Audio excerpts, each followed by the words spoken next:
Thank you all for coming to this third edition of our grid seminar.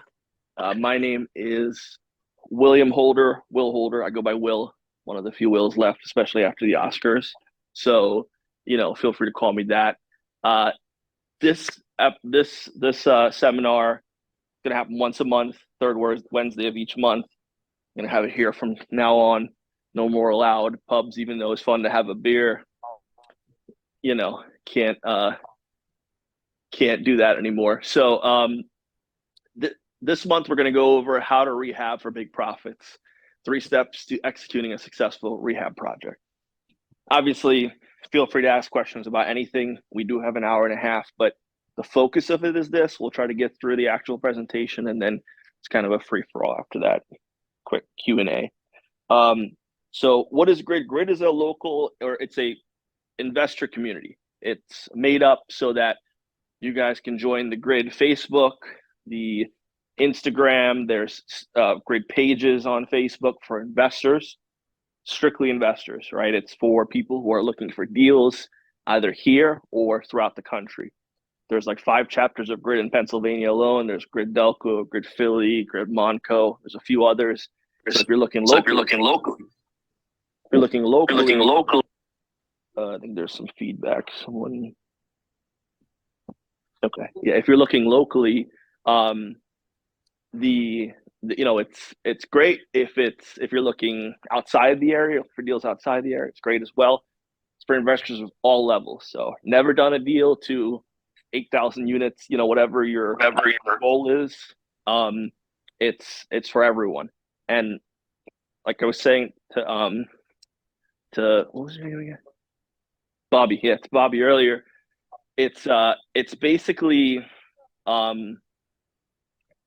it's really hard to find deals if you are an investor in today's market, right? In especially in real estate, when I have investors call me and they want to find things on the MLS, I just kind of prepare them. Like, it's going to be a patience game. You might have to start looking at some unconventional methods, because prior to COVID, as an investor, you didn't really compete with residential home buyers with listings on the MLS. So if a fixer-upper went up, a foreclosure, a house that needed a lot of work, usually you were just bidding against other investors, right? What happened was, with COVID, the inventory got so low that home buyers were like, forget it, we'll buy anything. So we're okay with buying a fixer-upper because we might not have another choice. And we might not be able to afford homes anymore if prices keep going the way they're going. So now, as investors, you're making bids against people that aren't looking for a spread. And as we know, that's not super profitable if you're a real estate investor. So the idea behind seminars like this, communities like this, is to find deals, learn from each other, but find deals off market as well. Okay. They stress the part that we are not gurus, so I'm not here to sell anything. I don't have any program I'm trying to sell you. Literally none of that. It's, let's sell each other deals if we can, right? And kind of reiterate or adding to what I just said, our mission is to connect, learn from, and collaborate with like-minded and interested people. People who are interested in building wealth and creating an impact through real estate. Like I said, we welcome investors. I got a little ahead of myself on the slide. We welcome investors of all experience levels. Everyone's a lifelong learner. I learn things every day. I listen to podcasts with investors that have a ton of units, and they're learning stuff every day. In any field, but especially in real estate, you're continuously learning. There's never anyone that knows everything. There's always some other way to do a deal, or some interesting way to come across a deal or market for a deal. And I think if you just surround yourself with people that are continuously doing that, you don't miss out on those opportunities to learn. And what I've also found is good investors are more than happy to share, right? Like, they know there's enough to go around, and if you're willing to share, people will reciprocate, So every property I own besides my own home, I own with partners. I don't have any, my wife and I own my home, so I guess I don't even own that by myself. But every other property I own is under an LLC with either one or multiple partners. And for me, that's been a great way to scale. It's also a way to limit mistakes. It's kind of like QCing yourself. If you have extra people with checks and balances, you don't make as many mistakes. And early on, for me, that was my biggest hurdle as an investor was, I thought I could handle it all myself and do it all myself while I was building my real estate business and selling houses and investing. And I made so many mistakes. It snowballed. It's just a nightmare. And what I did was after I fixed that, like if I'm going to do this again, I need people there to check me, like to make sure, even if they're not at the same level I am, just to even ask the simple questions, like, hey, why are we doing this? Or why aren't we doing it this way? Or let's look at those numbers again. Maybe we missed something. The simple checks and balances that will help you grow.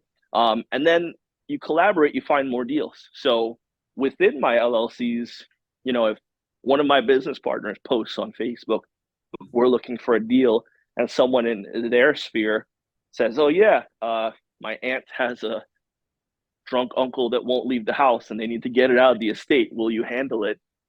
All of a sudden, the LLC has a deal it might not have had if it was just me, right? So that's, an extreme example, but that's like an example of how collaboration can help, not just from checks and balances, but from helping each other find deals.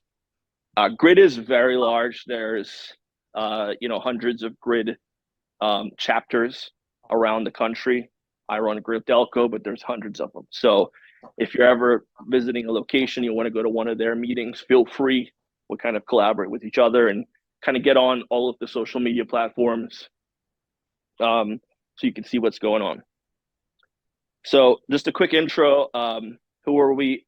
My name is William Holder. I run the William Holder Realty team. My primary job, I call it, is I'm a real estate agent. I run a team.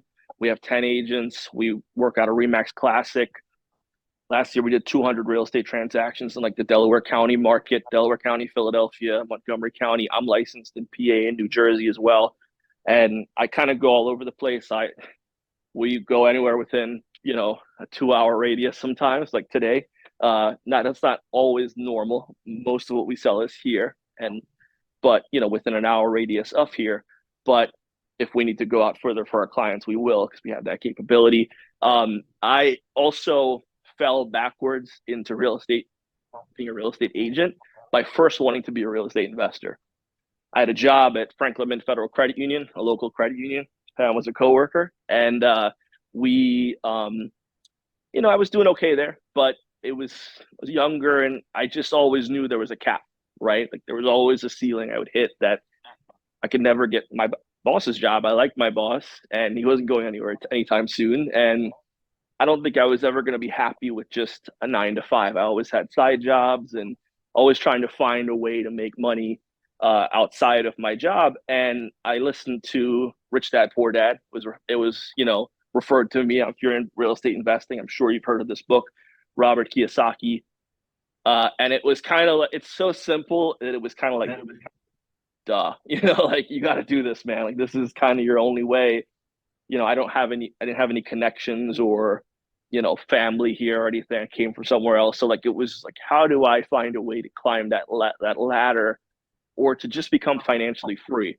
I don't want to get up every day and go work if I don't have to. I mean, I still will, because I think that's how a lot of us are. It's like, we say we want to get financially free to not work, and then we still work because we kind of enjoy it. But so I read that book and I thought, man, I want to be a real estate investor. My problem with that is didn't have any money, so, it turns out you need money to invest in real estate. So I got my real estate license, and I'm like, you know what, as a side hustle, I'll sell real estate after work on the weekends to my friends and family. And I did that for 2 or 3 years, and I just decided I just got to do this thing. So I started over, quit my job, focused on just selling real estate for a few years before I went back into real estate investing.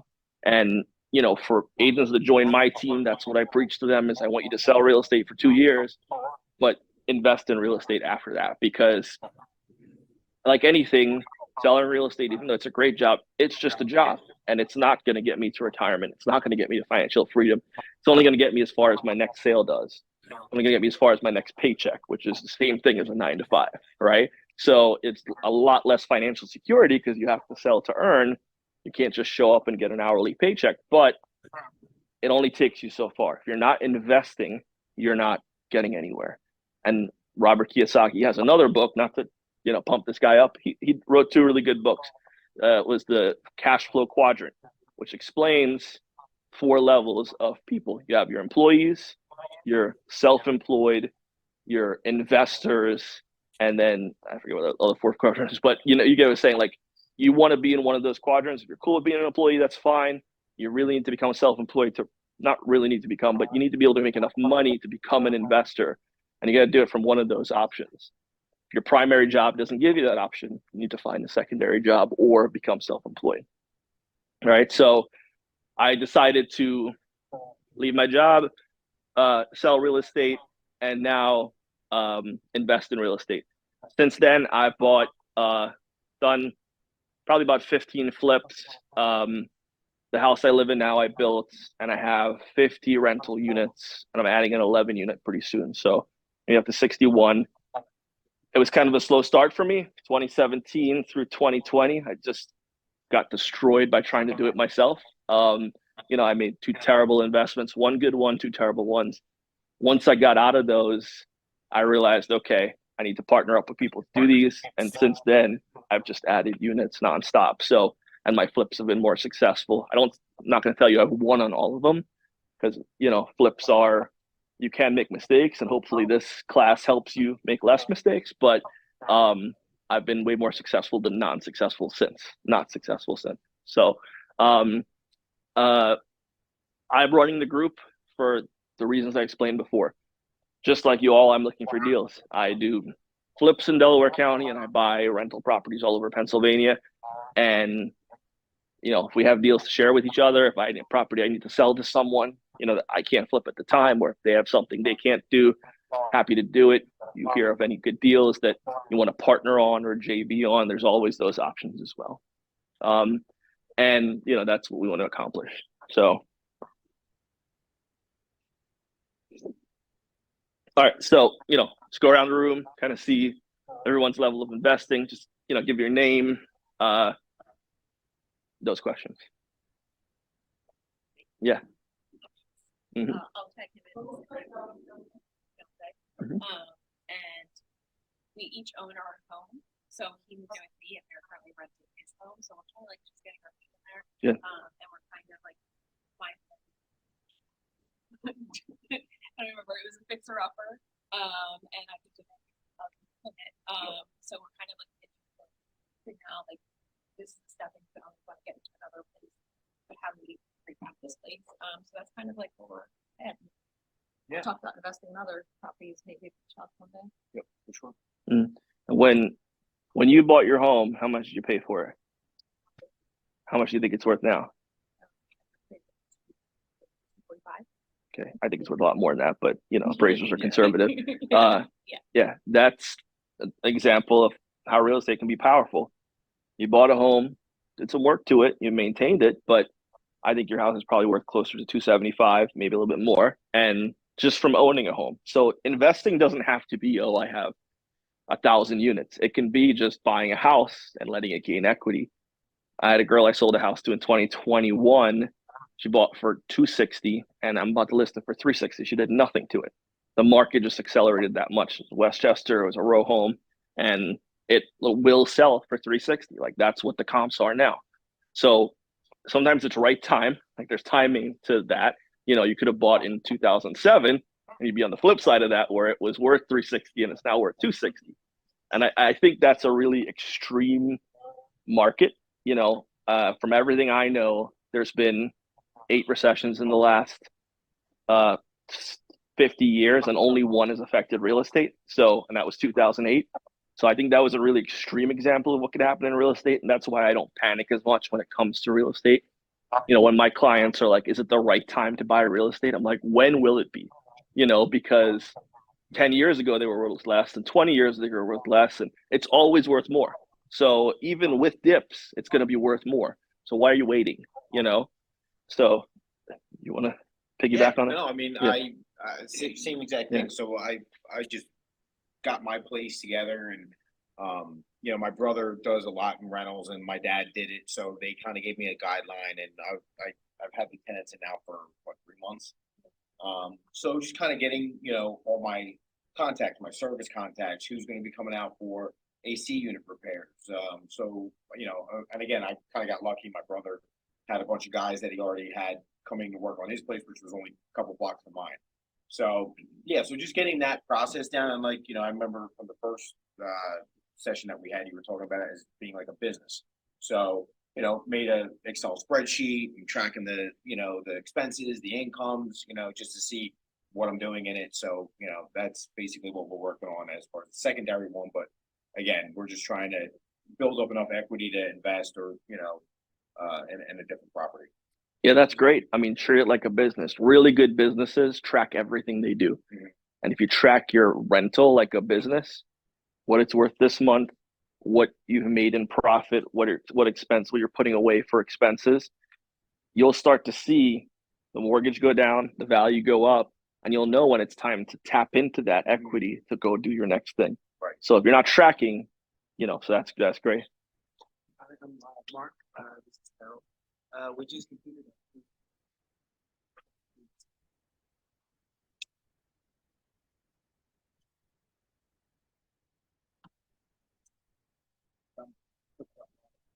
Did you found it in auction? Okay.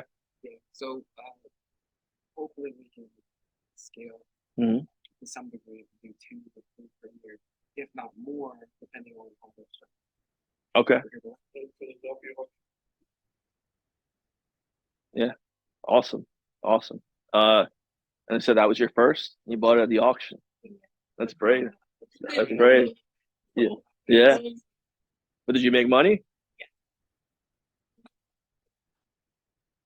Yeah. Hey, your first deal to actually make money is, you'll find out, is pretty rare. So, you know, count it as a win. Every dime in the plus is a win. Um, and you know, if you had 100 investors in this room, I think probably 80 of them would tell you they lost money on their first deal. So that's really good. Yeah. Yeah. Yep. Me included. Like, you know. Yeah. Yeah. Yeah. Yeah. That's awesome. Yeah. I love hearing stories like that. I lost 200,000 on my first deal. So yeah, life can get pretty rough. Yeah. Yeah. So I say that to make you feel better, you know, like feel good about yourself. That's awesome. And the fact that you did all the work, you found the deal, like, yeah, the cosmetic. Yep. That's huge. I can't claim the same for any of my own properties. I don't have time. So I do have to pay people to do everything. But and eventually hopefully get to the point where that's what you're doing, you know, but now you're earning that sweat equity. So that's awesome. Awesome. Did you do any deals before you guys were together?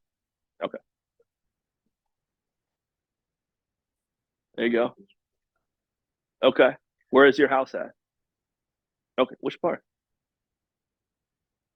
Okay. Are you gonna keep it as a single family rental? Okay. Awesome. Yeah, it's a lot to get them rezoned in Philly. Yeah. Awesome. That's great. That's great. Kim?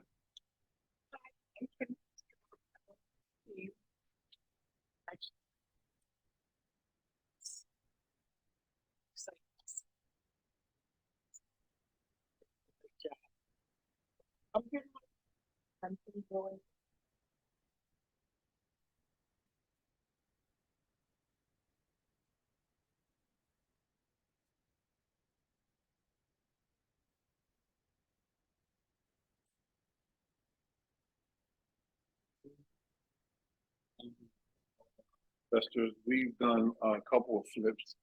We're trying to build our cash reserves so we can buy some rentals, because ultimately that's what we would like to do. We would like to probably get a few doors in 2024. Right now we have no doors, but we do have money to go into and do a flip. And you invested before. I've invested before, yes. So that's what I'm saying. Kudos to you for making money on your first deal. Actually, I didn't lose money, but I broke even, which is the same as losing money, because you're putting in a lot of work to get nothing. Yeah. It's like losing money. Yeah. So, that's great. Yeah. But, when you do flips, you make your money in the beginning when you first buy the property. And then, you can kind of wing, not wing, but kind of navigate everything else. But the world will tell you that you have to buy the property the right way in the beginning, and that's where you make the money. You're the same way. Joe? I'm Tim Aiken. I'm on Will's team. I currently don't have any investment properties. I did way back in Florida, but 2008 happened and lost them. So just trying to gain more knowledge. You wrote money in book? Yeah. I did too. We man. still had them, it'd be a ton because the prices have gone through the roof. 2008 was bad. Like half the house is not support close. I lost my shirt in Florida. Yeah, it was bad. And I don't want that to scare anyone, because the 2008 housing crisis, mortgage crisis, was an actual mortgage crisis. And that's why it affected everywhere. When everyone's doing mortgages, right? It's not a regional effect. Like, if the market starts to hurt in real estate right now, it's going to be very regional. The markets that blew up during COVID, randomly, people were moving to these places because they could work from wherever. The Airbnb markets, those are the markets that will hurt as things normalize. But really stable markets like ours, the greater Philadelphia region, there's so many jobs here that it would take a really significant economic impact to affect property values around here due to this. So Florida is a perfect example. Even during COVID, everyone flocked to Florida because Florida stayed open, credit to them, and they did some other things that were good. But those areas that kind of blew up during COVID, they're starting to see some flatlining in those values in those areas in Florida, even though already. Yep, Austin, Las Vegas, like all of these kind of hot spots that people were leaving, the big metropolitan areas to go to, are seeing some downturn because they don't have the economy to hold the population yet. It kind of was inflated too quickly, right? So, yeah, good stuff. And this is. My name is Bobby. I'm here I came to learn about Rehab. Yeah. I met Bobby at a open house, or I showed him one of our listings. Turns out he's from Trinidad as well. So, that's how we connected. But he's you have done some projects before, right? Yeah. Since Zaremba, I did some flips before, so that's people always do. Yeah.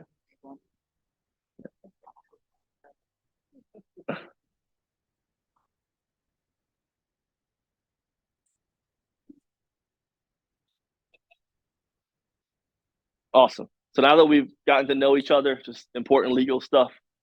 Again, we're not gurus. I'm not here to sell you anything. Don't sue me if you hear anything here and you go and use it and it doesn't work out. Welcome to life. It's just, this is supposed to be everyone sharing, and so read this if you want to be bored.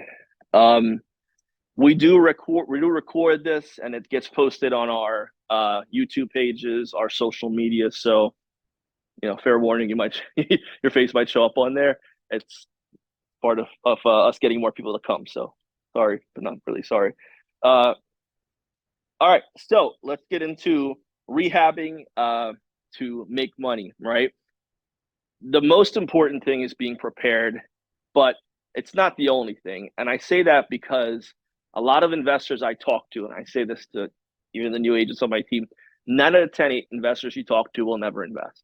They want to invest because they read a book, or they heard Big Rich Dad Poor Dad, or they heard a podcast, and they just won't do it.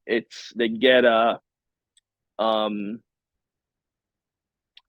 paranoid, maybe like they over evaluate, and they get paranoid about the numbers. They get scared about all the process. They heard so many bad stories, or it's just not the right time for them, or life changes. That's fine. For me, if you want to be an investor, and you want to work with us, especially like as an agent or any agent, you should have your LLC set up. You should have a lender in place. You should have savings. The people that charge you 20 grand to give you a course on how to invest with no money, all they're teaching you is to borrow other people's money. So I'll save you 20 grand. That's all they're teaching you. They're telling you to find a private lender. You could use that 20 grand to invest. So don't do that. Okay. You need money to invest. It doesn't have to be your money. Don't steal it, like, don't rob someone to invest like people have done to me. But do the opposite. You can find a private lender. My thing though is I don't want to borrow someone some money and risk losing it, right? So I think before you go the private lender route, you should get your feet wet. Learn your process before you start preaching it. I didn't start these classes, these seminars day one. I'm, 8 years of being a realtor and 6 years of being an investor. I now feel the confidence to actually say I can run a seminar because you always have imposter syndrome, right? The whole time, and then you eventually feel comfortable about who you are. So it's the same with being prepared. Jump in, but jump in cautiously, right? Be cautious, but still jump in. Do it. Don't get paranoid. Don't over evaluate. But be prepared for everything you're about to do. So know what your goal is, right? If you are doing a fix and flip to make it or fix and flip to flip for profit versus holding it as a rental, you have to understand what the renovation looks like. If it's a high-end rental versus a Airbnb versus a C or D class rental, pick your finishes based on those tiers. You don't want to put top end finishes in an $800 a month rental. So be prepared, understand what you're buying, understand what appeals to that market, and write it all down. I big believer in writing everything down. Google Sheets, because you have them everywhere with you on your phone. You can share it with your partners. I think it's really important to plan for what you're about to do before you do it, but don't let the plan stop you from doing it. Okay. So the whole start early thing, I mean, I wish I knew what I knew now at 18, right? I wish I knew what I knew now at 25. I wish I knew what I knew now at 60. Like, it's never going to be the right time. Just do it. I heard Colonel Sanders made his first million at 60. So, I was just at KFC. You know what I mean? Like, that guy, he made money at some point. You don't have to do it today, but do it at some point, and then being prepared. A lot about okay, so do your research on features and finishes in your market. So I like to simplify a flip. All right. I'm not recreating the wheel. Nothing I'm doing is brand new. So if I find a property that I'm thinking about flipping, the first thing I'm doing is seeing if anyone else did a flip around it. Right. I'm dropping a pin. I can use consumer sites like Zillow, or if you have access to the MLS, or PropStream is an investor type MLS that you can purchase. The MLS itself, you do have to have a real estate license to get in, but PropStream is kind of like an investor version of that. They don't need a real estate license for. And there's a few other sites like that. But you can, let's say you found a house in Ridley Park you wanted to flip. You can look up all the homes that sold in Ridley Park over the last 6 months to a year, depending on market conditions, right? So we all know 6 months ago, rates were lower than they are now. And 6 months before that, they were lower than they are 6 months ago. So I wouldn't go much further back than 6 months. I might not go further back in 3 months, because even 3 months ago, the rates were 6.5. Today, I think they're 7.6. So you have to be careful. But also ask your agent, hey, how has that been affecting the market? Because normally one would think that the rates are 7.6% and nobody would be buying houses. And I have not seen that to be the case right now. It seems like everyone's still buying houses. So in all price points. So, cautiously optimistic about that, but understand your market, understand how far to go back. During COVID 2021 through 2022, I could say, all right, you could use that whole year because the rates were 3% that entire time and there was consistent growth. Mid 2022 to the end of 2022, rates went from 4% to 6.5%. So don't use the comps from July, use the comps from November, right? See what has sold for what price. Make sure that price point matches your buy box. So if you're looking at a single family, 4-bedroom, 1.5 bathroom in Ridley Park, for instance, which is right around here, look for single family, 4 bedroom, 1.5 baths. You don't have to get crazy with it. You don't have to do like price per square foot and lot size. And don't, is it oil versus heat? Don't do any of that just yet. What you want to do is on a surface value. What do I have to do? And what would I get for it? Right? All right. This property 2 months ago sold for $325 and it was a flip, and they put in laminate flooring, they painted, they redid the bathroom and the kitchen. The windows look old, they didn't touch them. The appliances are newer. They didn't put a new furnace in it. The furnace was working, but they added AC to it. Play around with what that flipper did to get to their end result, and see how long it sat. Like if it sat for 6 months, the flipper didn't do a good enough job, right? But if it sold in 4 days, then that's a great comparison for what you should do. And especially if you're new, you don't want to spend a ton of time picking finishes, buying finishes from different websites, meeting with your contractors to, rewire the whole house and put a roof on it if it's not leaking. Like you just want to see what's working and meet with a contractor and say, hey, we're going to do this. We're going to do exactly this. Here are the pictures. Here are the finishes. Don't reinvent the wheel. You can replicate for your first few until you get comfortable with your systems and processes. So understand your market. One thing that really helps with this is focusing on a specific market. So if you're looking to start flipping properties, don't look everywhere, right? Make it easier on yourself. Pick a town or a neighborhood or a zip code and focus on that, right? And pick it for whatever reason. Maybe it's in your price point. Maybe it's near you. Maybe you grew up there and you're familiar with it. Maybe a lot of the homes in there and what they look like. But pick it for that reason and stick to it. And you'll find deals there if you dig deep enough. And it gets easier to evaluate deals when you know the market, right? And the finishes. So, build what sells, not the home of your dreams. You're not going to be living here, right? I kind of fall into this trap sometimes because, I'm a realtor as well, and I'm selling the properties I'm selling. So I don't want to gain a reputation of selling crappy properties or building crappy properties. So I want to get better and better and better at my renovations, and eventually scale up the type of renovations I do. So I tend to fall into the trap of overspending on the renovations sometimes versus balancing what I should have done and what I shouldn't have done. So for me, it's like this house has an oil furnace. Well, I wouldn't want that, so I'm going to turn it over to gas. Well, why did I do that? Like I'm not going to live here. I could have just left the oil furnace in, and other houses in the market have sold with an oil furnace. So that was silly.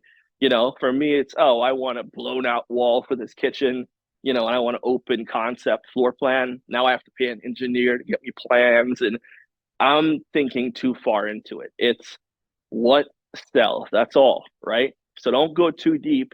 Because in most properties, especially in this market, you're not going to have the budget to go deep. All right. Yeah. Get in, get out, get paid, repeat. Right.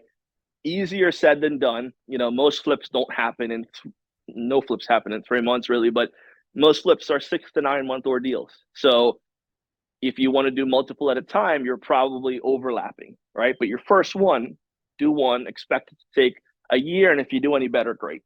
Right. Right. Get designs and drafting help for plans and permits. This can take weeks in some areas. So what I recommend for this is, for instance, I have a kitchen designer, right? I don't go lay out my own kitchen because that would be a terrible idea. I'm not a designer. I don't go take my photos for my listings. I'm not a photographer. So I have a lady that comes in. She designs kitchens, and she actually, if I use her to order them as well, she does the design for free for me. There's plenty of those people out there. You can go to supply stores and they'll say, okay, yeah, we'll come out and measure and we'll lay it out for you. We'll give you the plans. And if they're laying it out, it's on them and the contractor to get it right, right? If you lay it out and it's wrong, then the contractor say, well, these are the plans you gave me, right? And now you're paying for your own mistake. So, and don't get me wrong, a lot of the times you end up paying for other people's mistakes as well. But if you can limit that as much as possible, that's how you become profitable. So don't be afraid to use professionals for plans, even as simple as laying out a kitchen. All right. You can also, yeah,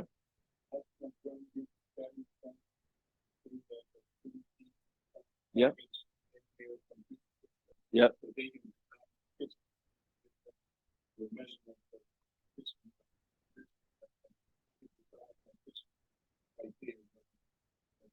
Yeah, 100%. It looks great, and it's great to give to your contractor. So, I think that's a huge help. The other thing is if you're planning on taking down walls, make sure you know what that township's going to call for. If they're going to call for engineered plans, you want to get on that right away. You don't want to wait for the house to be cleaned out or that wall to be demoed to talk to an engineer because those plans are going to take weeks. You don't want to be sitting there. The clock is ticking. If you have a private loan, a hard money loan, every day that goes by, there's interest. So I want to be as efficient as possible with my timing. So if I know the deal I'm doing is going to require any sort of engineer's plans or structural engineer's plans, I want to get them in there literally the minute I close. If I can get them in there sooner, great. The only thing is I've seen so many deals fall apart that I don't want to start actually spending money until we close. So I don't want to pay an engineer or retainer if I don't have the key in my hand. So I like to get everything as far as possible up to when I close, but I'm not going to push it past that, right? I'm going to wait until we actually close. I've seen investors do the opposite, and I'm totally fine with that. Just know you could lose money. The deal could fall apart. I've seen them fall apart for every possible reason in the world, and you just don't want to. I mean, it's an investment, so you could lose money. I try to limit that, right? So yeah, many interior designers can do 99% of the plans and renderings for a typical rehab. They can also, like, when they're doing these plans, they'll provide where to order the product, how much you need. It's simplifying it for your contractor. And so something we're getting into later, but you can essentially GC your own jobs if you have a designer, right? You don't have to pay a GC 10 to 20% to manage your project if you're managing the project yourself. But we'll get into that in a little bit. So this is a great tip, and I think everyone should pay attention to this. Ensure permits, contractors, dumpsters, and utilities are ready for the day of closing, if not before. It's a little bit of what we talked about just now.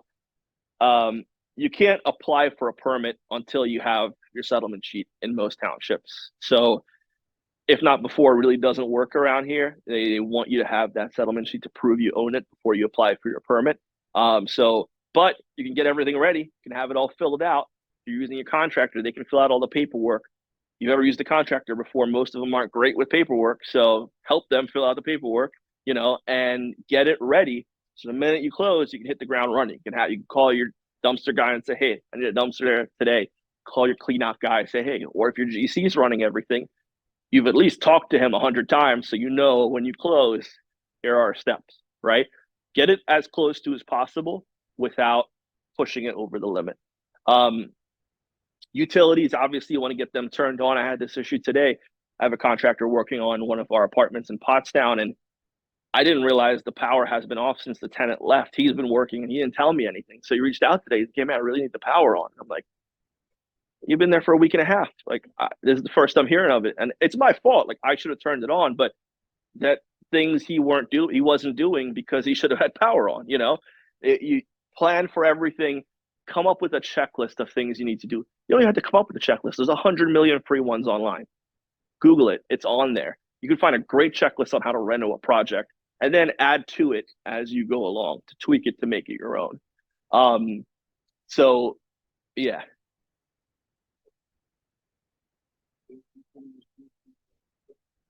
Now I do, right? Locally, at least. If it's anywhere outside of like a half hour from me, I won't, just because I don't have the time to get there and back regularly during the week with with life and work. But yes, now I do. Yeah, we'll get into that in a little bit. Yep. So renovate right. Introduce yourself to the neighbors. I can't tell you how important this is. It is critical that you have good relationships with the neighboring properties, because I've seen investors have a neighbor sit out on the lawn with a sign scaring people away.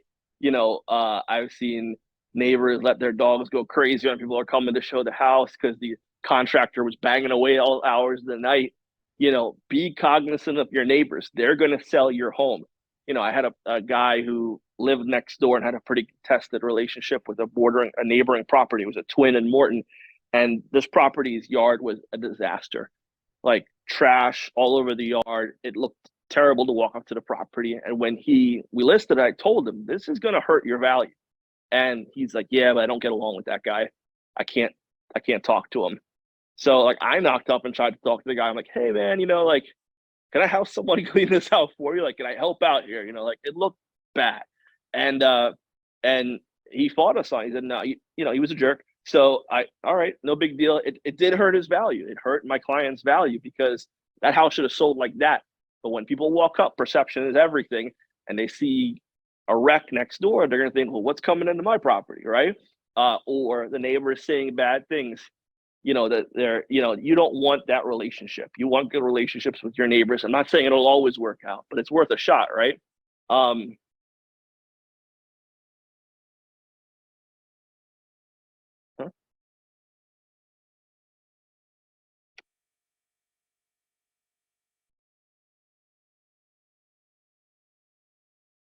I don't know what this is.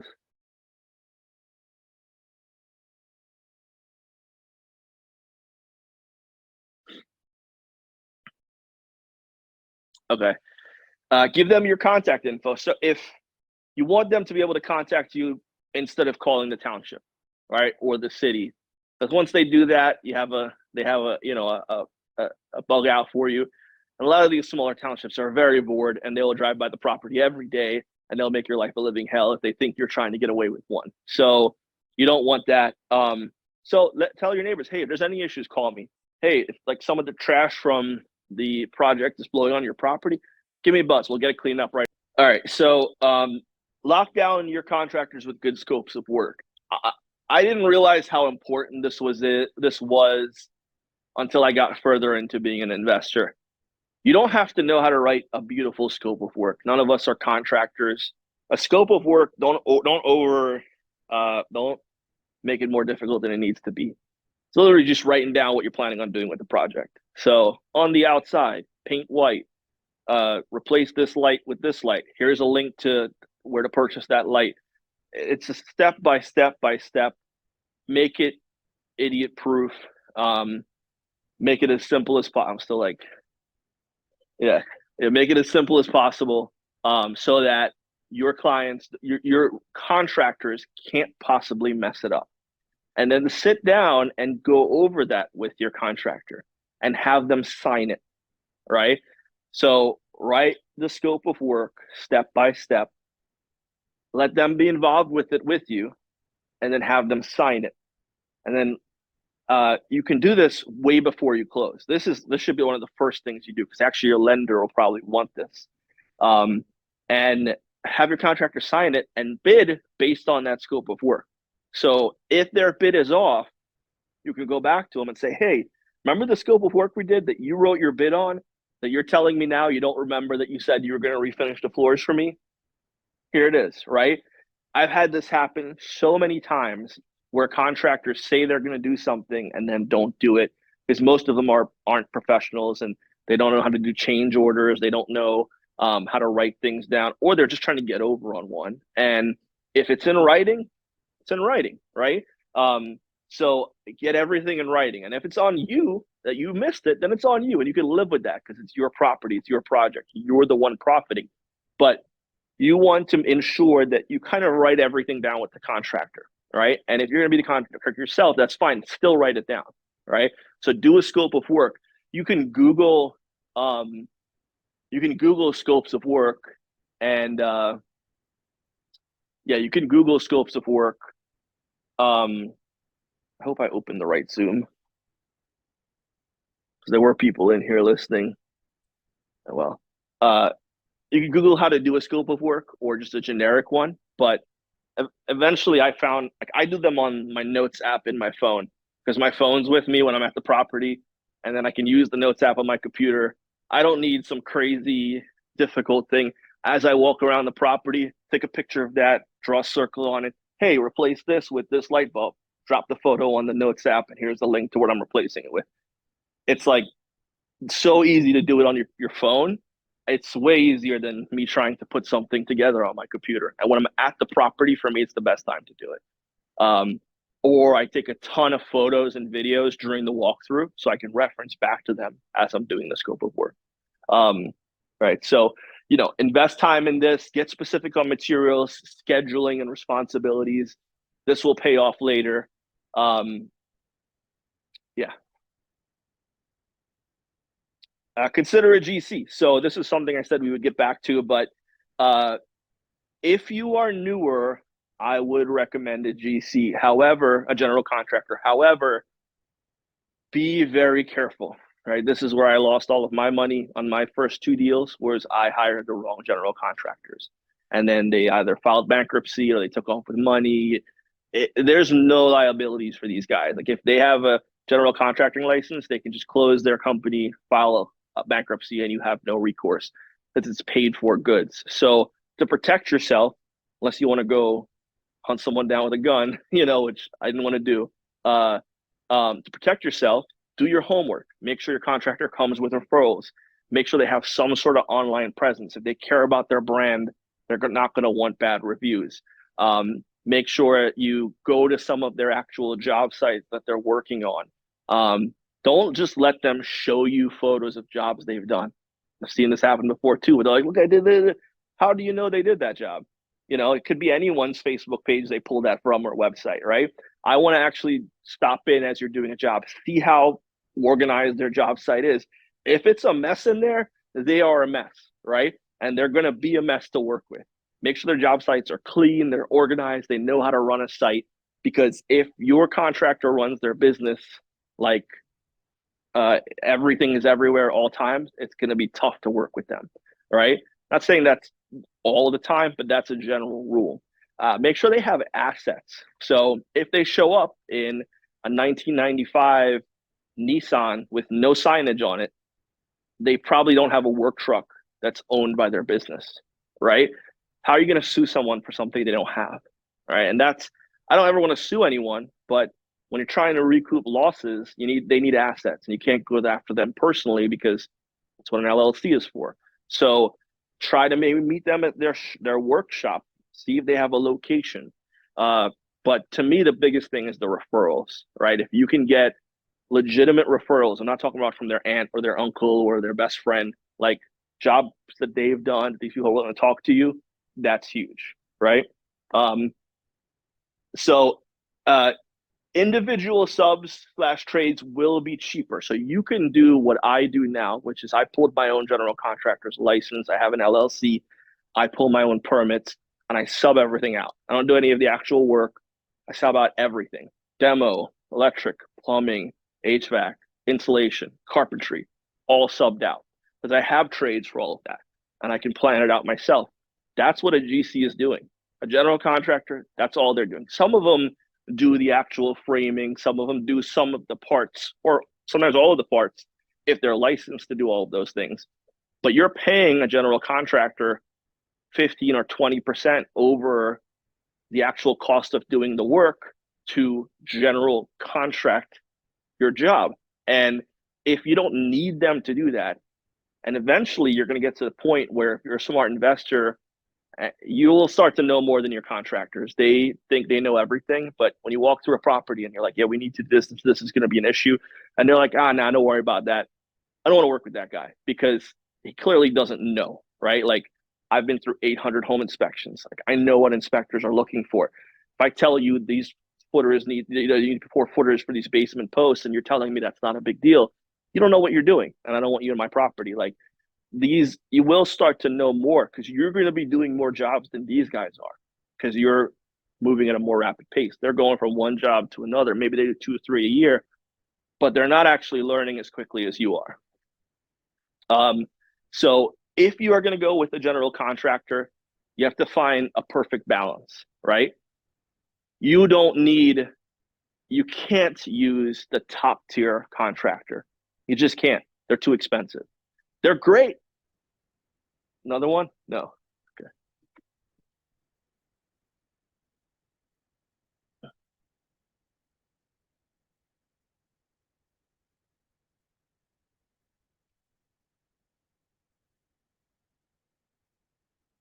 Okay. Yeah, they're great. You can they know what they're doing and they've gotten to where they've gotten because they're that good, but they're going to be too expensive for you. You're looking for kind of a diamond in the rough, but it's a mid-tier contractor, not the lowest guy who is going to mess it all up. You're looking for a mid-tier guy that is good, is confident in their work, but they're not charging you top-tier prices, right? And the work might not be the best work in the world. It's good enough to get by. That's who you're looking for. So don't go with the bottom. Don't go with the top. Find someone in the middle, right? If you can afford the top and still make money, do it. But in most cases, you won't be able to. All right.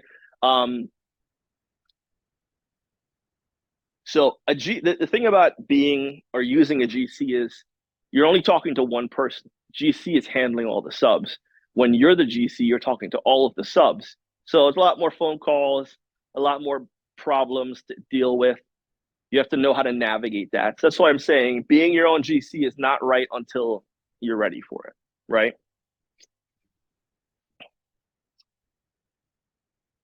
Don't get homeowner permits. This is another thing. You want to limit your liability on the property. So if you're doing work on this property, have your contractor pull the permits. And that's why I set up a separate LLC to pull my permits.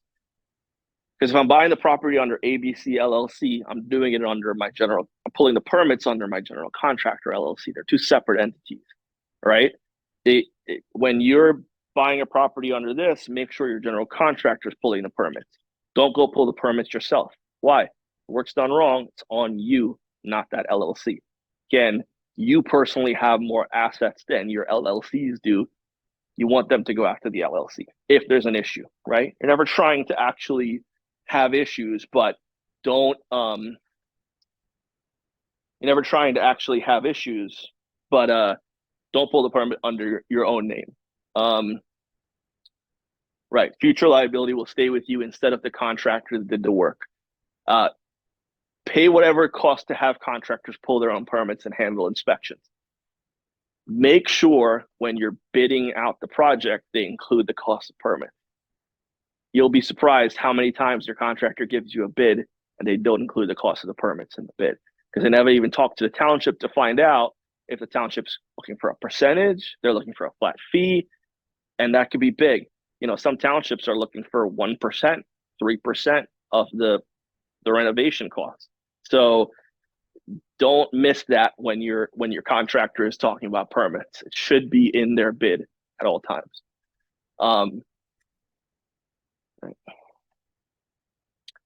Have a contingency budget. So this is huge. It is going to be so rare that you come in under budget on a reno.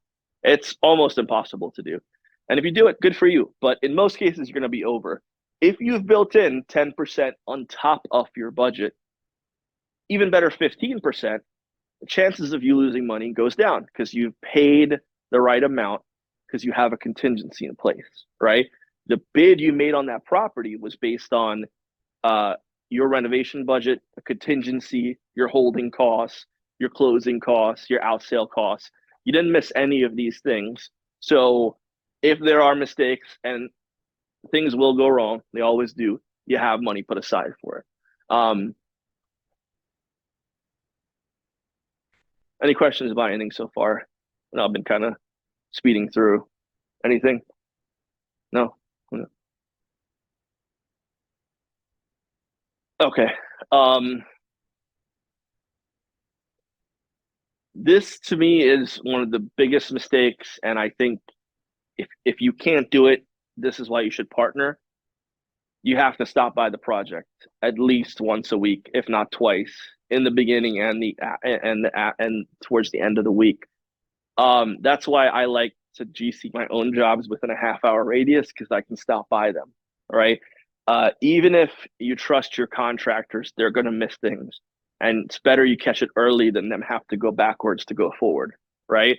Or maybe they misread the scope of work.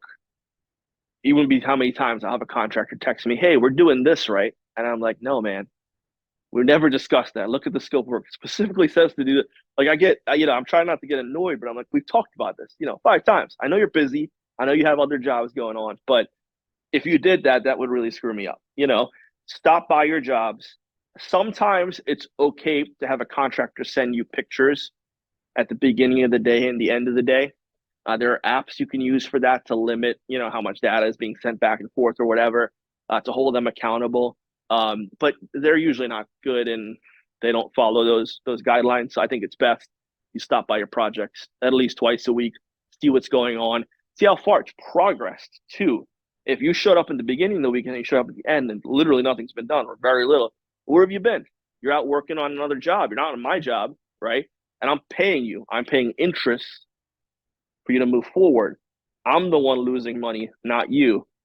And a fallback you can do to help you with that is in your contract with your contractor, you ask them, hey, how long is it going to take to do this job? They're like, oh, 3 weeks. It's like, all right, it's not a job done in 4 weeks. You owe me $100 each day after that, right? Hold them to their timelines because if you're not, you're paying for it, right? Yeah, no. Yes, 100%. Yeah. The name G project, they'll pay the contractor by the hour or by the day or something like that. That's always a bad idea. Like you were saying, you want to stop by and make sure that they are doing it in a timely fashion. And you will always price your project out by the actual whatever they're going to do the project as opposed to doing on an hourly wage. 100%. 100%. I've never had luck with the hourly wage thing because if they know it's in their benefit to stay longer, they're going to stay longer, right? So you're like incentivizing them to drag out your project. If they know I got to get this done in 3 weeks or by week 4, and I was generous. I gave them an extra week. I didn't and listen, if something happens that is completely out of the control, like the township shows up and says, you guys have to stop until I have this, this, and this. And that wasn't something we were expecting. Of course, I'm not going to hold them accountable for that. But if all goes right and nothing has been affected other than you mistiming my job, because I'm basing what I pay for the house on how long you tell me it's going to take to do this job, because I have holding costs, then you have some responsibility to me, and that's if a contractor doesn't want to do that, then okay, you're not the right contractor for me. It's fine. No big deal. So show up to the property several times a week, daily during drywall, tiling, and cabinet, because it's hard to go backwards on some of those things. When the walls are open, you can tweak. Once the walls are closed up, less tweaking, right? Catch mistakes and fixing QC issues early can save thousands. And even the best contractors need to know the owner is watching and cares about quality and schedule. Now, I know a lot of investors invest all over the country, and a lot of them use like those Nest cameras that they put on their job sites to see that their contractors are there every day. That's fine. I don't think you could see everything on that, and I'm not at the point where I'm comfortable doing something that, I'm not that hands-on with yet. But you can do things like that to limit your time at the property. But it's all in the contract. Get it all in writing, be on the same terms. But show up. Don't just trust they're going to do what you ask them to. So, step 3 is getting the look, right? Understanding your price point is huge. Understanding how much you should spend on finishes is huge. Build a certain budget. And again, I love to rinse and repeat. So if I did something and it works, I'm going to do it again, right? I don't need to redesign every house I flip, right? I don't need to redesign every apartment I flip. Like, actually, most of my apartments look exactly the same. Like the same flooring, same paint, same countertops. Why? If it's working and they're good and they look really nice and I have a good product, why am I going to try to tweak it every time? As long as they're in the same price point. Now, as you change price points up or down, you adjust your budget accordingly. I'm not going to put Formica in a $2,500 a month rental. I'm going to put quartz, but in an $800 a month rental, I'll put Formica. Like that's, and I base that thinking, all right, I'm probably going to have to replace these in 5 to 10 years, but they're so cheap. It's okay. It's better than the course getting damaged, right? Those are decisions you make based on the price point. So understand where you're targeting. The other thing is, and depends on how much cash you have available, but flips in the upper price points usually don't make sense, right? If you're using hard money or even a private lender, because you're paying so much interest. If you're flipping a property that you have a $700,000 loan on, you're paying 14% interest. How do you think you're gonna make money on that property? Even if you could sell a property for 1.2 million when you're done, your profit you're better off buying an $80,000 property and putting 40 into it and selling it for 200 than trying to do that big deal. So your holding costs go up significantly. So understand where you want to flip. There's a sweet spot, right? I personally don't think you should be in or holding a mortgage more than like 400,000 on anything right now when it comes to investing. If you have a lot of cash to put down on a bigger property, still do it. Or if you do it cash, still do it. But holding it with hard money, with what it costs right now to do a hard money loan or a private loan, the interest payments alone will crush you on anything really over 4. So I think, if you're looking for flips, your ARV should be 4 and below. After repair value should be 4 and below. The fanciest features and highest end finishes don't return enough to justify the cost, and that's the truth. The fanciest features really won't make a massive difference on a $200,000 ARV home versus average market finishes, right? You're just spending more money. The house is still going to sell for almost the exact same amount. I know values are going up. I know things are crazy, but especially when you're just starting, it's not worth the risk. Just go with what works.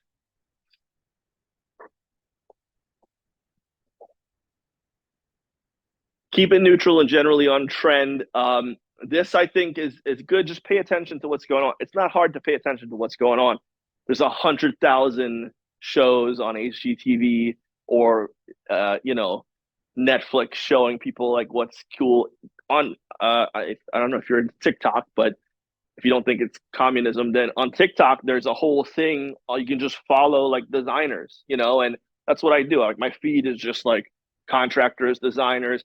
So I scroll it for 5 minutes a day. I'm like, oh, that's what's going on in the world, so as I'm picking my finishes, I kind of already know what I'm planning because I've just looked at it for a few minutes today. Stay on top of your market. Look at the homes that have sold around there, and you don't have to get wacky.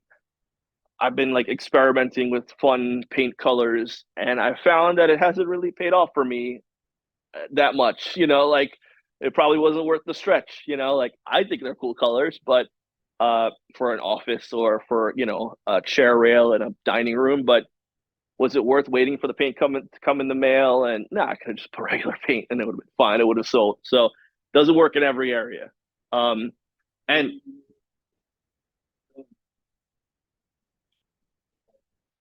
Is to go to an open house mhm. or a few open houses Yep. and see what's trending. Yep. Maybe even go into new construction. Yep. Open houses. Because they're generally right there at the cutting edge of trends that are going on. 100%. That's great. Yeah.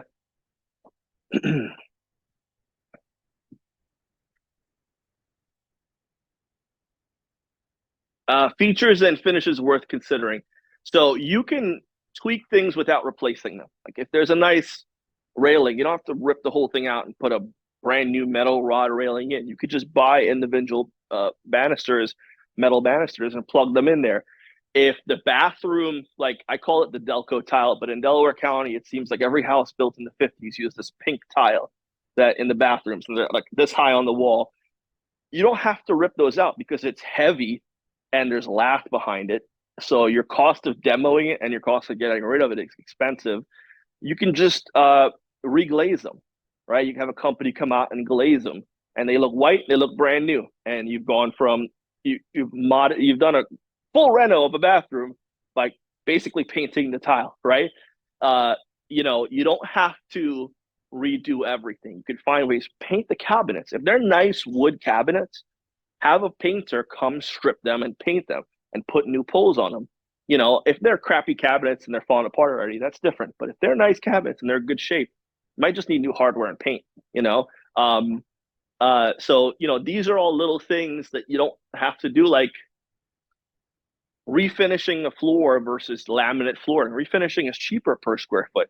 A lot of floor guys will charge you $2.50 per square foot to refinish, whereas to put laminate flooring, when you add the material and the installation, it's $5 a square foot or $6 a square foot.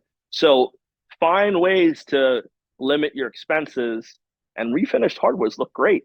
Like they don't, so there are plenty of ways you can do a modest renovation without going crazy. Seal coating driveways, installing flagstone on the lead walk.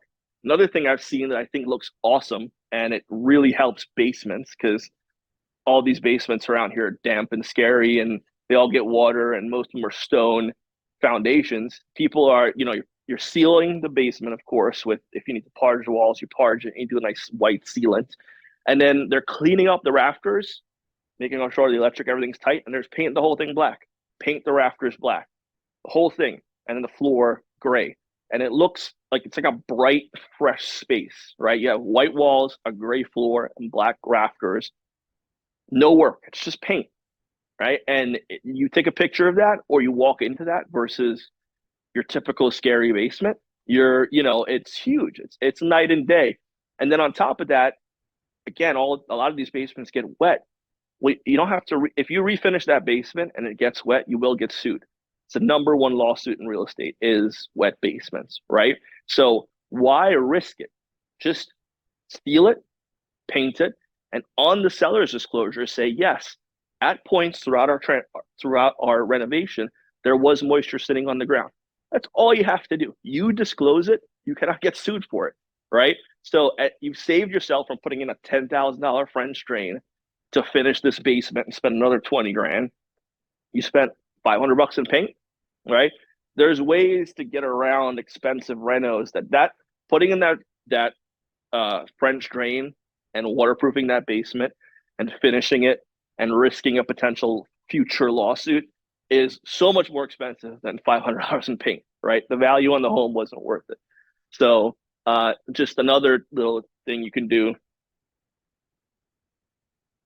Number 4, staging. Now, I'll be honest, it's not something I use very often, because I didn't think it was worth it. Especially during COVID, people were buying houses that were falling over.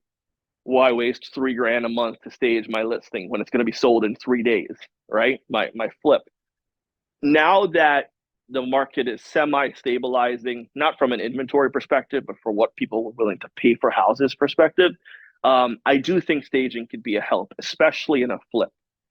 If you walk through an open house of a flip that has no staging versus a flip that has staging, if there's staging, people's eyes are drawn to the furniture and the layout of the property, layout of the rooms. If there's no staging, oh, this trim wasn't recaulked properly. Oh, that one tile is crooked. They're drawn into the things that are incorrect versus the furniture, right? So staging can save you money and get you a buyer. It's in the market that's changing currently. I think it is necessary if you're going to try to get a good flip. It could be really helpful to stage it. I don't think you have to stage it the entire time. You can stage it for 1 month. I think most stagers will do monthly contracts, but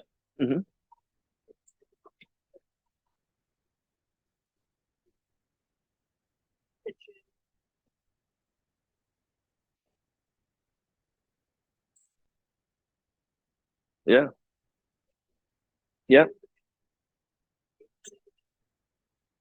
yeah. Mm-hmm. That, like, and future stuff, it's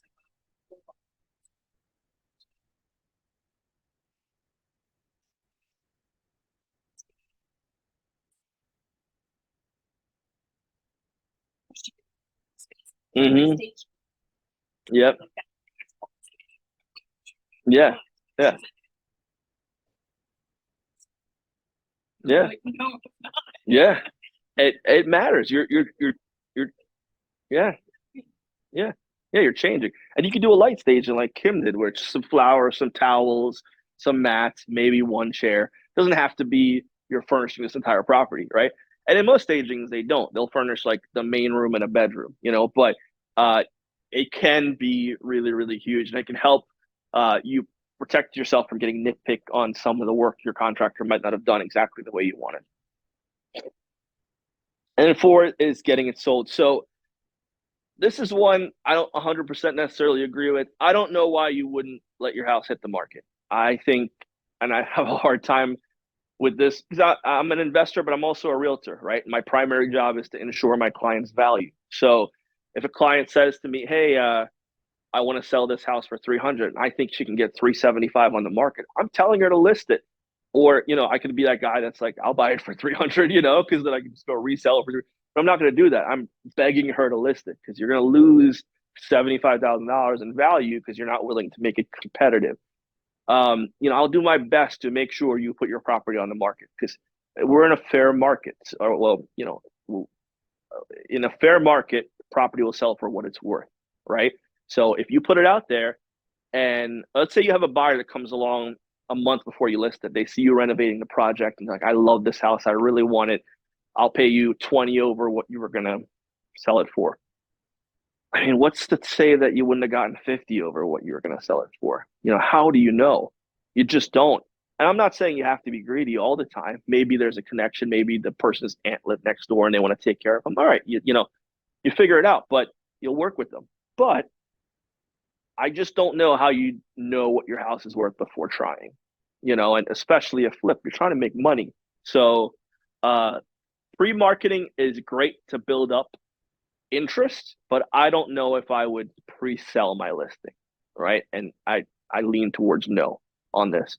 Pre-marketing is great if you want to get some renderings of what the rooms are going to look like beforehand, and you want to have your agent kind of market it as a pocket listing until it hits the market. That's fine. Like, build up that interest, right? But pre-selling, I can't tell you that's definitely like the best price you're ever going to get for your house. How would I have known that, right?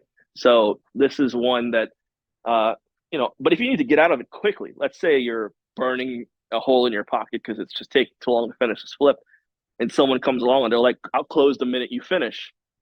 Now you might consider it, right?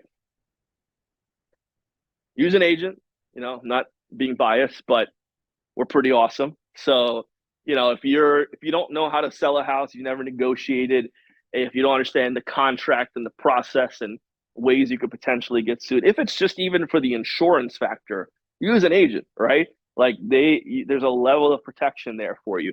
As a seller, I know that's tough because you have to pay a percentage. Yes, I get it. You're losing money. But if you factor that into when you purchase the home, it's not money you weren't expecting, right? Now, if someone comes along, to go back to the last point, if someone comes along and they're like, "Oh, I'll give you 30 grand before you list it." Well, yeah, you got to factor, well, after I pay an agent, maybe taking that 30 grand might make sense. And if I was your agent, you came to me with that problem, that math problem, I'd say, "I don't know, it sounds pretty good. You might save the 15 grand of using me and paying someone else and then make 30 on top of it. Maybe consider it." But using an agent to protect you, to market your property, can get you a lot more money if it's marketed well, if the photography is done correct, if the video walkthroughs are done correct, if the pre-marketing is done correct, if the coming soon is done correct, if the open house is done correct. If your agent does the right job of building up your listing to get it to the point where it explodes when it hits the market, then obviously use an agent, right? There are people that go for sale by owner. The statistics are out there. 93% of the time you sell it for less than you would have sold with an agent. All right. Price to sell. This is, usually the hardest thing as agents we have to deal with sellers, but it does make a difference even in the smallest increments. So, I just listed a property in Broomall and the seller wanted to list for 450, and I it wasn't going to sell for 450. I knew that. Like, the comps were 375, but I said, "Look, there's no inventory. Let's list it for 399 and we'll get over 4. We're never going to get 450. And if you list it for 450, you'll probably sell it for less than even what you should have sold it for in the beginning." And we listed it for 399. We got a bidding war because we priced it under that price point. People shop in $50,000 increments usually. So, if your property is worth 375 and the rates are high, consider 349,999, like, and get a bidding war versus 375 sitting on the market making 3 mortgage payments and ended up getting 330 when you're all said and done. Pricing is a big factor. It's not everything, but it's a big factor. Price to sell. Holding a property when you have holding costs is never in your best interest, right? If you're paying interest daily, the pricing and trickling down method is just costing you money.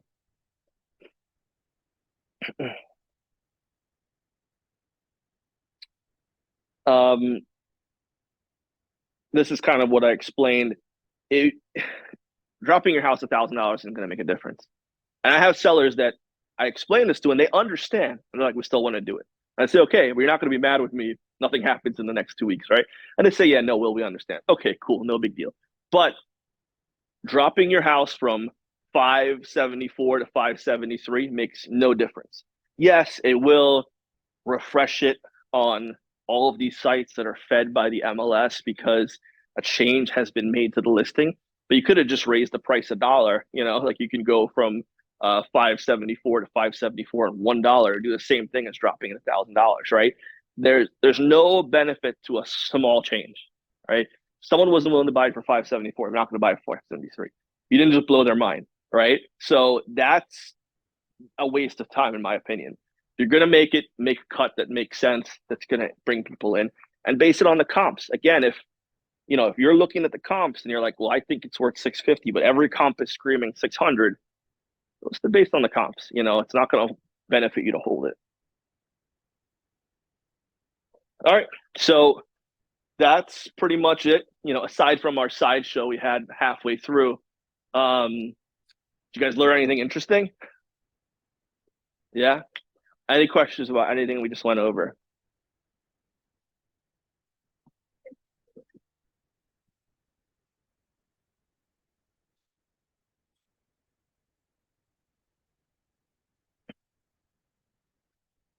Until you've done a few, you don't, right? So that's the reality. Until you've done enough, you don't know if this is on par with what people charge. And the best way to do that is to get multiple bids, right? So get at least 3 bids per project, and you ask them to break down their bid on materials and labor per piece of the project. So if it's renovate the bathroom, don't just say renovate bathroom $10,000. Tell me, is it $2,500 in materials and $7,500 in labor? And what are you basing that on? The size of the bathroom, or are you basing it on like all new plumbing? Have them be very specific with you. Eventually, you do a few of these, you'll start to understand what things cost. So like when I started, I couldn't tell you what it cost to replumb a house. Now I can tell you from bottom up, it's about 13 grand to replumb an entire house, not including to the street to the road, right? But if it's a really big house, it'd be more, right? I couldn't tell you what rewiring a house should cost, but now I could, and I can tell you what it costs. It's just from experience, right? And you can call 5 electricians and say, hey, I have a 1,800 square foot row home. What would it cost me to rewire this house? And just get market pricing. You can't just Google it because it's different everywhere. Like, pricing here versus pricing in central Pennsylvania is completely different. Labor is cheaper out there, but materials is more expensive because they don't have access to them. So there's all of these things to factor. There's no perfect solution, and there's books that have been written on just pricing a reno job. I think they're really inaccurate because 2019 prices versus 2022 prices are 2 completely different things. I mean, I rented an entire row home in 2018 for 40 grand, and now it's starting with an 8. Like it's doubled. So that's the reality. Like that's where we're at in our area, though. That might be different an hour from here, 3 hours from here, halfway across the country. So I think it's more getting a bunch of bids and then doing your homework to make sure they fall in line, right? And every contractor is different, and if they're good, they're basing their bid on their hourly rate, their own personal hourly rate. So I know contractors that look at it as like, I don't want to show up to a job site unless I'm making $500 that day for me in my pocket, right? And you can see that on their bid, and that's fine. If it falls, I don't care how much they make. I want them to make a ton of money. I just don't want to get ripped off, and I also don't want to lose money on the deal, right? So have them be very specific, and they don't want to be, then that's fine. There's 100 million contractors, get a bid from somebody else. but you want your contractor to be honest, forthcoming, and eventually you'll gain confidence in their bids and numbers. But you don't just know right off the bat because it's really hard to do. You can get like ballparks, but yeah. What are you gonna take on a contractor? You know, a lot of contractors, they want half down, they Mm. want large percentage down. Mhm. What's your take on that? If I can buy the materials myself, I prefer to do that. So if they say, and when I'm GCing my jobs, that's how it's done. So I'll buy my own materials because, or if they're willing to buy them and provide me with invoices, I'm cool with that too. Like if you're willing to give me an invoice showing how much it costs, a lot of my contractors will call me from Home Depot and I'll charge it to my card, and that's fine. I'm okay with that. Like that's all fine. If we have you have a supply house that's willing to work with you that way, like set up an account with you, and as the contractor comes to get things, they charge it to the account and then they charge it back to you. That's fine too. I don't believe in 50% down. Never have, never will. It's how I lost a lot of money. I'll never do it again. It doesn't make any sense, right? I'll pay for the materials and I will give you 25%, right? When you get to a certain point, I'll give you another 25%. A certain point, I'll give you another 25%. I don't pay the final amount until after our permits are closed, right? I want to make sure everything is done and you're out of there, right? I'm not waiting until the property sells. I don't think that's fair. I think the work is done on their part. They should be paid. And I 100% agree with that. And yes, things are going to come up during the inspection, the home inspection. And yeah, you'll call them back. And if they're a good contractor and they trust you, they'll come back and fix it. But until the permits are closed out, all the work's done correctly, everything I think is working correctly, they're not getting the rest of it. But 25% is fine, especially if you're paying for materials, right? If you're not paying for materials, then I can kind of understand why they want more, because then they're just buying materials and not getting paid for anything. But if you can clear the hurdle of paying for the materials yourself, 25% is plenty. And again, like if your contractor is your best friend, all right, and you worked with them before, or you've done a few deals with them before and he hasn't screwed you over, then okay, you come up with a better deal. But up the first one, layer your protection as much as possible. How did you structure or how you structure deals with your partner? What makes those?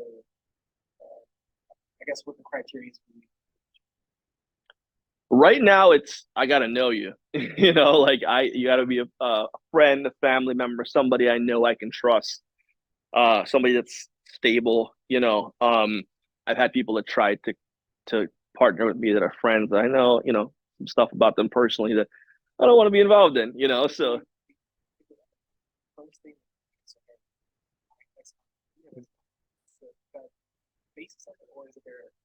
it's I would say it's not just money.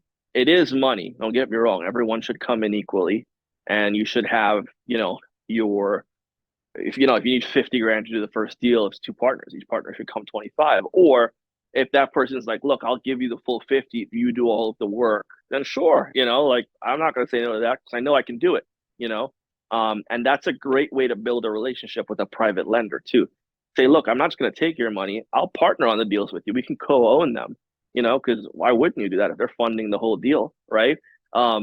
So, there's different reasons to partner. Just make sure you understand who that person is. Maybe do a background check to make sure they didn't file bankruptcy 3 times in the last 4 years, and all, whatever you can find out about them. There's not, criminal offenses. Like you want to know who you're partnered with and what they're up to. And also,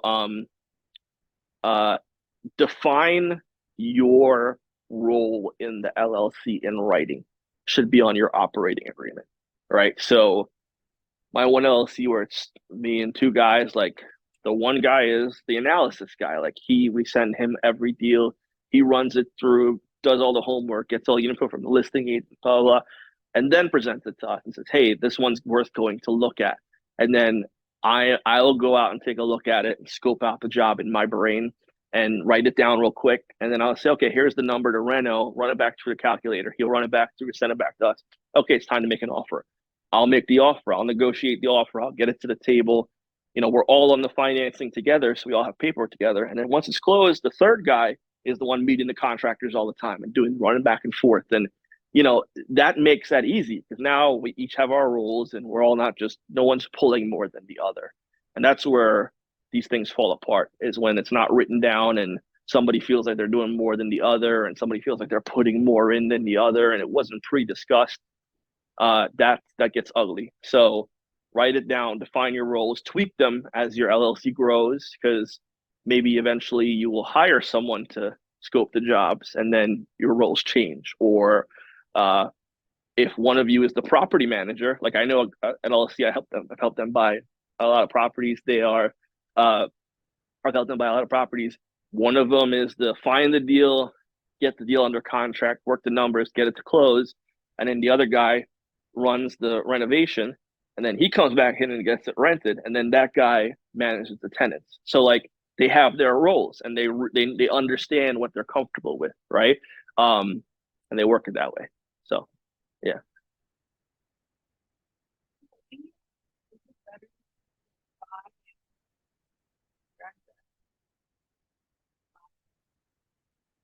It really depends on what you're trying to do. In the end, for me, it's all about financial freedom, right?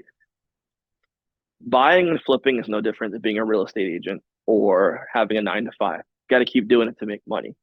Whereas if you buy and hold, you do burrs, you do apartment buildings, that's passive income. And that's my end goal. I will get to the point where I'm flipping more than 3-4 houses a year, but I don't want that to be my end goal. I use all that money to buy rentals. So, because eventually I want my rental income to get to the point where it supports my livelihood. And that to me is financial freedom. So I prefer buy and hold, but if I need to flip something to buy and hold something, that's why I do it, right? So I think they can work hand in hand. But if you want to be a professional flipper, you can make a lot of money doing that, but it's still just a job. You still have to invest. Yeah. Situation also, sometimes good, other times bad. Mm-hmm. Yeah. Like when COVID started, there were no properties to flip. Everybody was buying them, right? So yeah. Anything else? Awesome. All right. Well, it's 8:10. I know they're probably trying to close up. So thank you for coming. I hope you guys learned a lot.